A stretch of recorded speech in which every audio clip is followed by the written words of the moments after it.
खुलुमबाय गोजोन फुंबिलिनि गासैबो बडलेण्ड बुब्लिनि अनसायगिरिफोरखौ बरायग्रोबाय। दिनै 23 जानुवारि शुक्रबारनि फान्जामुथिखौ फरायथिनो लादों आं उदांस्रि मुसाहारिया। फान्जामुथिनि गिबियाव दं मेष राशि। समाजनि बेरेखा हाबा मावफ्लांनो हागौ, समाजाव लाजि फोनांजागोन। बृष राशि। नोंथांनि जिउआव खुसिजों साग्लोबसारगोन रंजानायनि सान। मिथुन राशि। हरखाब गावनि लोगोखौ लोगो मोननो हागौ, गोसोखौ गोजोननाय मोनगोन।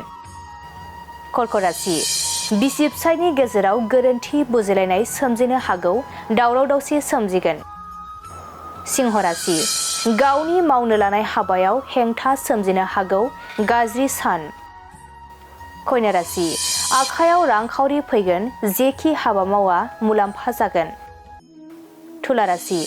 धोन दौलतआ जोबस्रांनो हागौ, गोसोआव दुखु मोनखांनाय सोमजिगोन। वृश्चिक राशि। जानाय लोंनायजों देहायाव सानाय सुनाय सोमजिनो हागौ, जानायखौ जोथोनै जानांगोन। धनु राशि। बिमानि साननायखौ सुफुंनानै होनो हानाय नङा, बिमानि खुसिया गैया जागोन। मकर राशि। नोंथांनि बेराम आजारफोरा जोबस्रांगोन, देहाया मोजां थासारियाव फैगोन। कुम्भ राशि। नखराव दावराव दावसि जानो हागौ, असान्थिजों साना बारलांगोन। मीन राशि। नोंथांनि खामानिया जाफुंसारगोन, गोजौ फारसे दावगालांगोन। दिनै सानसेनि राशि फरायथिनायाबो एसेनोसै। आसा खालामो नोंथांनि दिनैनि साना मोजाङै मोजां थांगोन, बेखौ बडलेण्ड बुब्लि नखरनिफ्राय मिजिंथिबाय। गोजोन्थों।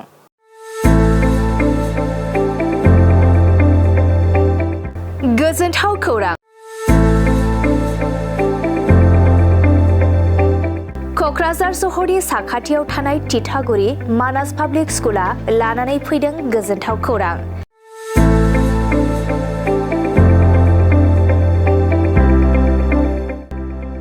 मानास पाब्लिक स्कुला गुन गोनां सोलोंथाइ बोसोरनि नार्सारिनिफ्राय थाखो 9 सिम फरायसा फरायसुलिफोरनि गोदानै 2026-27 मायथाइनि गोदानै मुं थिसननायनि खाबुफोर होगासिनो दं।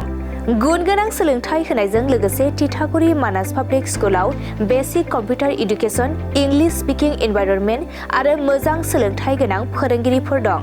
फरायसा फरायसुलिफोरनि थाखाय सोलोंथाइ लानायजों गोबां मोजां खाबुफोर दं, जेरै यगानि खाबु आरो हिन्जावसा आरो हौवासाफोरनि थानायनि थाखाय सेपारेट हस्टेलनिबो खाबुफोर दं।